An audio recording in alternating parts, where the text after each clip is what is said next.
అందరూ ఆశ్చర్యపోయేలా, అందరినీ ఆలోచింపజేసేలా నిశ్శబ్దంగా సాగిన ఒక మరణ ప్రయాణం ఇప్పుడు తెలుగు రాష్ట్రాల్లో ఒక సంచలనంగా మారిందని చెప్పుకోవచ్చు. ఆ ఇంట్లో ఆర్థిక ఇబ్బందులు లేవు. ఆ దంపతుల మధ్య గొడవలు అసలే లేవు. అత్తింటి వేధింపుల ఊసే లేదు. కానీ 15 మంది ఐటీ ఉద్యోగులకు నాయకత్వం వహించే ఒక ఉన్నత విద్యావంతురాలు, ఒక బాధ్యతాయుతమైన తల్లి తన ఇద్దరు బిడ్డలతో కలిసి పట్టాలపై మృత్యు ఒడిలోకి ఎందుకు వెళ్ళింది? సరిగ్గా భర్త పుట్టినరోజు నాడే కన్నబిడ్డలను కౌగిలించుకొని ఆమె చేసిన ఈ ఘాతకం వెనుక ఉన్న అసలు మిస్టరీ ఏంటి? Chellapalli railway station CCTV visuals చూస్తుంటే ఆ తల్లి వెంట పిల్లలు ఎంత నమ్మకంగా వెళ్లారో మనకు అర్థమవుతుంది. కానీ ఆ నమ్మకాన్ని ఆ తల్లి ఎందుకు వంచింది? విజయారెడ్డి మరణం చుట్టూ ముసురుకున్న ఎన్నో అంతు చిక్కని ప్రశ్నలు ఉన్నాయి. అవేంటో ఒకసారి మనం చూసే ప్రయత్నం చేద్దాం. ఆ అదృశ్య శత్రువు ఎవరు? భర్తతో గొడవలు లేవు, ఓకే ఫైన్. ఆర్థిక ఇబ్బందులు లేవు. అత్తింటి వేధింపులా అసలు లేవు. మరి ఆ 15 మంది ఐటీ ఉద్యోగులను నడిపించే ఒక సాఫ్ట్వేర్ ఇంజనీర్ స్థాయి మహిళను మృత్యు వైపు నడిపించిన ఆ మూడో కారణం ఏంటి అసలు? ఆమెను అంతలా భయపెట్టిన ఆ అదృశ్య శత్రువు ఎవరు అనేది ఇప్పుడు అందరి మనసుల్ని తొలుస్తున్న ప్రశ్నగా కూడా మనం చూడొచ్చు. అమ్మ మాట మరణశాసమా? ఆ పిల్లల్ని ఎలా ఒప్పించారు? పట్టాల మీదకు రైలు దూసుకొస్తున్నా ఆ పిల్లలు ఎందుకు పక్కకు జరగలేదు? అమ్మ మీద ఉన్న ఆ గుడ్డి నమ్మకమే వారి ప్రాణాలకు ముప్పుగా మారిందా?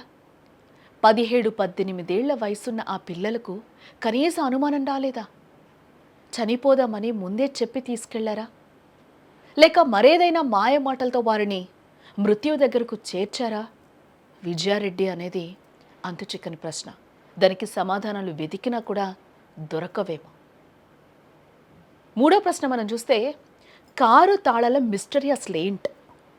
తాను తన పిల్లలు చనిపోతారని తెలిసి కూడా కారు తాళాలను అత్యంత జాగ్రత్తగా కొడుకు జోబులో పెట్టడం వెనుకున్న సంకేతం ఏంటి?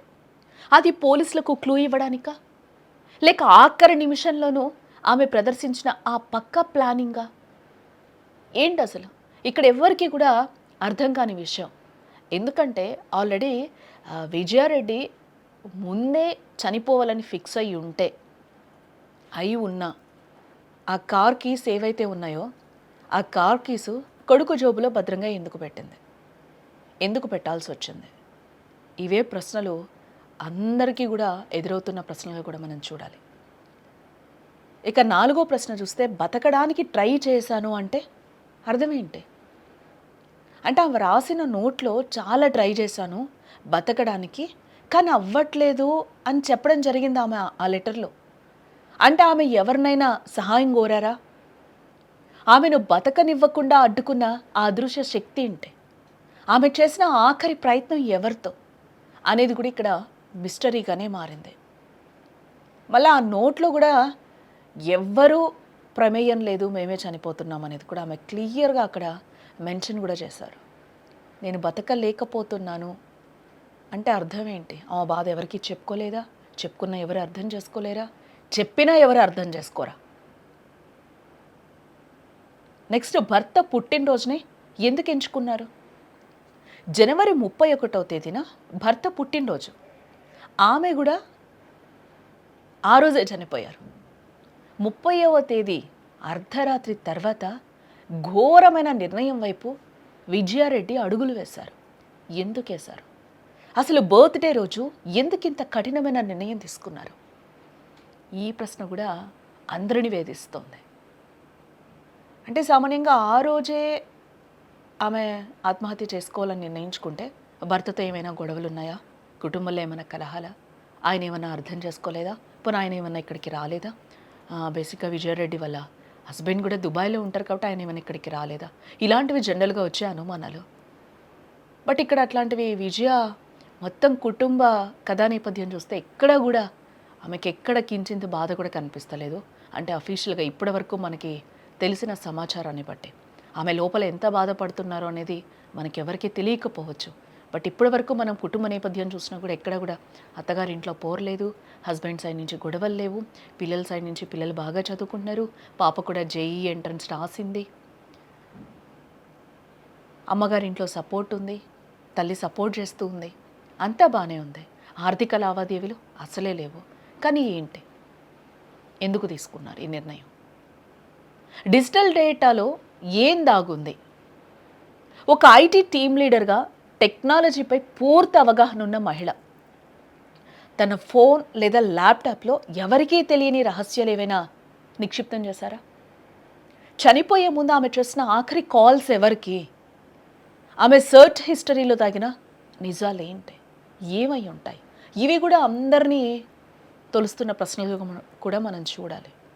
ఎందుకంటే ఆమె ఒక టీమ్ని లీడ్ చేస్తున్నారు, ఆమె కింద ఒక 15 మంది ఉంటారు అని అంటే ఆమె ఎంత స్ట్రాంగ్ పర్సన్ అయి ఉంటారు. అసలు ఏం జరిగింది? అసలు ఆమె ఎవరికి చెప్పుకోలేకపోయిందా? అసలు దీంట్లో ఏమైనా ఆమె ఫోన్లో కానీ ల్యాప్టాప్లో కానీ ఏమైనా విషయాలు దాగున్నాయా అనేది కూడా తెలియాలి. లేక ఒంటరితనమే హంతకురాలిగా మార్చిందా అనే క్వశ్చన్ కూడా ఇప్పుడు అందరినీ కూడా వేధిస్తోంది. భర్త దుబాయ్లో, పిల్లలు హాస్టల్లో ఉండడం వల్ల కలిగిన ఒంటరితనమే ఆమెను ఇంతటి ఘాతుకానికి పురిగొల్పిందా? లేక సమాజానికి తెలియని ఏదైనా బ్లాక్మెయిలింగ్ ఆమెను ఈ స్థాయికి దిగజార్చిందా అనేది కూడా ఒక క్వశ్చన్ రేజ్ అవుతుంది. ఒకవేళ ఆమె ఒంటరిగానే బాధపడుంటే, లోన్లీనెస్సే ఎక్కువగా ఉంటే, అంటే అందరూ అనుకునేది భర్తని ఇక్కడికి వచ్చేయమని చెప్పచ్చు, ఇక్కడ హైదరాబాద్లో ఉంటున్న ప్లేస్కి వచ్చేయమని చెప్పచ్చు దుబాయ్ నుంచి, లేదా పిల్లల్ని హాస్టల్ నుంచి తీసుకొచ్చి ఆమెతో పాటు పెట్టుకోవచ్చు, అంటే కూర్చొని డిస్కస్ చేసుకోవచ్చు కదా. అంటే ఆత్మహత్య వరకు వెళ్ళింది అని అంటే ఇంకేమైనా కారణాలా, ఎవరికీ చెప్పుకోలేని రీజన్స్ ఉన్నాయా అనేది కూడా ఇప్పుడు మిస్టరీగా మారింది. ఎందుకంటే ఈ ఘటన దేశవ్యాప్తంగా అందరినీ నివ్వెరపరుస్తుంది. ఒక సైలెంట్ నిశ్శబ్దంలోకి తీసుకెళ్ళిపోయింది అందరినీ కూడా. అసలు ఏం జరుగుంటుంది, ఆమెకి ఎటువంటి బాధలు లేవు, మేజర్గా ఎలాంటి ప్రాబ్లమ్స్ ఉండాలో అవన్నీ తనకి లేవు. బట్ ఏ బాధతో ఆమె ఈరోజు ఆత్మహత్య వైపుకు వెళ్ళింది? తనే కాదు, పిల్లల్ని కూడా తీసుకెళ్ళిన పరిస్థితి. ఇది ఇంకా బాధపడే అంశం. చనిపోవడానికి వెళ్ళే సమయంలో వాటర్ బాటిల్ ఎందుకు కొన్నట్టు?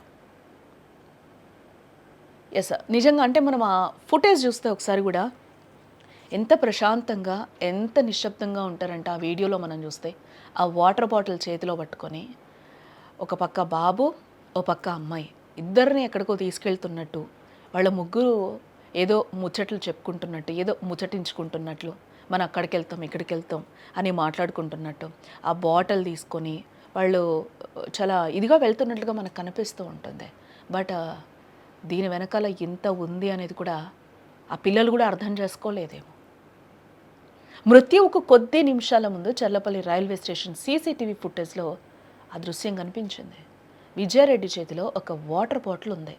ప్రాణాలు తీసుకోవడానికి పట్టాల మీదకు వెళ్తున్న ఒక మహిళ వాటర్ బాటిల్ ఎందుకు కొన్నట్టు? ఈ చిన్న బాటిల్ వెనుక పెద్ద మిస్టరీ దాగుందా? అంటే చనిపోయే ఆఖరి క్షణం వరకు కూడా వారిని ఏమాత్రం ఇబ్బంది పడకుండా తీసుకెళ్లాలని ఆ తల్లి మనసు భావించిందా? అంటే నాన్న ఎక్కడో ఉన్నాడు, విజయ హస్బెండ్ ఎక్కడో ఉన్నారు, పిల్లలకి అమ్మ నాన్న అన్నీ తానే చూసుకుంది కాబట్టి ఆ చివరి నిమిషంలో కూడా పిల్లలకి ఏ లోటు రాకూడదని ఆ రోజు ఆ తల్లి మనసు ఆలోచించిందా? అందుకే వాటర్ బాటిల్ కూడా కొందా? ఆ వాటర్ బాటిల్ వెనకాల ఇంత మిస్టరీ ఉందని ఆ పిల్లలకి తెలుసా? పిల్లలు తాము చనిపోవడానికి వెళ్తున్నామన్న అనుమానం రాకూడదని, ఏదో మామూలు ప్రయాణంలాగే అనిపించాలని ఆమె ఈ వాటర్ బాటిల్ కొనున్నట్టా? అంటే తల్లి మనసు ఏ విధంగా ఆలోచించిందో ఆ టైంలో. ఒక బాటిల్ కొనడం ద్వారా అది ఒక సాధారణ ప్రయాణమే అని పిల్లలను నమ్మించారా? సాధారణంగా ఆత్మహత్య చేసుకునే వ్యక్తి ఎంతో ఉద్వేగంలో ఉంటారు. అంటే ఒక కన్ఫ్యూజనో, లేకపోతే ఏం చేస్తున్నాం, ఇది చేయాలా వద్దా, లేకపోతే ఇది మనం చేస్తుంది కరెక్టా కాదా, అంటే బతకడానికి ధైర్యం కావాలి అని అంటాం, కానీ చనిపోవడానికి కూడా చాలా ధైర్యం కావాలేమో. ఇక్కడ విజయారెడ్డి గారిలో అలాంటివే మనకి కనిపిస్తూ ఉన్నాయి. కానీ విజయారెడ్డి వాటర్ బాటిల్ కొన్నారంటే ఆమె ఎంతో ప్రశాంతంగా ఒక పక్కా ప్లాన్ ప్రకారం అడుగులు వేస్తున్నారని ఇక్కడ మనకి ఖచ్చితంగా అర్థమవుతుంది. ఎందుకనంటే ఇది మనం సొంతంగా ఏం చెప్పడం లేదు, ఆ సీసీటీవీ ఫుటేజ్ చూసే మనం మాట్లాడుకుంటున్నాం. అంటే అంత దీనంగా, అంత ఒక దర్జాగా ఒక ప్రయాణం మనం ఎక్కడికన్నా వెళ్తున్నప్పుడు ఏ విధంగా ప్రయాణం చేస్తామో ఆ విధంగానే వాళ్ళు వెళ్తున్న సీన్ కూడా అక్కడ మనకు కనిపిస్తూ ఉంది. చనిపోయిన చివరి క్షణంలో అసలు ఏం జరుగుంటుంది, ఏం జరిగింది? అర్ధరాత్రి వేళ పట్టాల వెంట నడిచిన ఆ గంటన్నర సమయంలో అసలు ఏం జరుగుంటుంది, ఏం జరిగింది? ఆ నడకలో పిల్లలు తనని ఏం అడగలేదా? ఆఖరి నిమిషం వరకు వారి మధ్య జరిగిన ఆ సంభాషణ ఏంటి? ఫుటేజీలో కొడుకుతో మాట్లాడుతున్నట్టు ఎక్కువగా కనిపిస్తోంది. ఏం మాట్లాడింది అనేది ఇప్పుడు అక్కడ ఆసక్తికరంగా మారిందని కూడా మనం చెప్పుకోవచ్చు. అంటే అక్కడ ఏమి చెప్పిందో ఆ తల్లి ఆ కొడుకుకి అనేది ఇప్పుడు ఎవ్వరికీ కూడా అర్థం కాని విషయం. కానీ ఆ పిల్లలకు కూడా తెలిసి ఉండకపోవచ్చేమో. అన్నీ ఉన్నా ఏం లేని వాడిలా ఆ తల్లిని వెంటాడిన ఆ అదృశ్య వేదన ఏంటో ఇంకా అంతు చిక్కడం లేదు. తనతో పాటు తన ప్రపంచాన్ని కూడా తీసుకెళ్లాలన్న ఆమె నిర్ణయం వెనుకున్న గుండె కోత, ఆ ఇద్దరు బిడ్డల ఆఖరి నమ్మకం ఇప్పుడు సమాధానం లేని ప్రశ్నలుగా మిగిలిపోయాయి. సరే, ఆ పట్టాల మీద కూడా మనం చూడొచ్చు. ఆ విజువల్ ఎంత బాధ పెడుతుందంటే, ఒకవైపు ఆ అబ్బాయి, ఒకవైపు ఆ అమ్మాయి చేయి పట్టుకొని వాళ్ళు అలా పట్టాల మీద ఆ ప్లాట్ఫామ్ మీద నడుచుకుంటూ వెళ్తూ ఉంటారు. అది ఎంత బాధ అనిపిస్తుందో. చల్లపల్లి పట్టాలపై చిత్రమైన ఆ 3 ప్రాణాల వెనుక ఉన్న అసలు మిస్టరీ వీడాలంటే పోలీసులు జరిపే ఆ లోతైన విచారణలో వెల్లడయ్యే నిజాలే ఇప్పుడు కీలకం. అదే అందరికీ కూడా, ఈ ప్రపంచానికి కూడా తెలియజేసే అవకాశం ఉంది. పోలీసులు ఎంత తొందరగా ఈ కేసును ఛేదిస్తే ఆ నిజాలన్నీ బయటపడతాయి.